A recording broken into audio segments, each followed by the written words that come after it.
వేషధారణ దేవుడికి చాలా అసహ్యమండి. వ్యభిచారులను క్షమించాడు, పాపులను క్షమించాడు, ఎలాంటి వ్యక్తులైనా ప్రభు క్షమించాడు. కానీ వేషధారులకు క్షమాపణ దొరకదాడు. నీ స్థితిని దేవుని దగ్గర సరిచేసుకోకుండా, నీ హృదయాన్ని ఆయన సరిధిలో కుమ్మరించుకోకుండా నువ్వు భక్తి వేషం వేసుకుంటే ప్రయోజనం లేదు.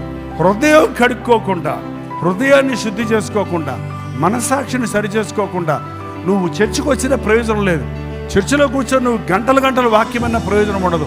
నువ్వు ఎన్ని పాటలు పాడినా కూడా ఏమి పనిచేయదు నీ జీవితంలో. మనుషులో మరింత విరక్తి, ఒకలాంటి ఆచార భక్తిలో దిగజారిపోయి భక్తిహీనతలోకి వెళ్ళిపోతున్న కారణం ఏంటంటే హృదయం సరి చేసుకోవాలి. హృదయము సరి లేకుండా దేవుని సేవ చేయడానికి కానీ, దేవుని పని చేయడానికి కానీ, దేవుని రాజ్య వారసుడు అవడానికి కానీ అవకాశమో లేదు. ఎందుకంటే ఆయన హృదయాన్ని లక్ష్య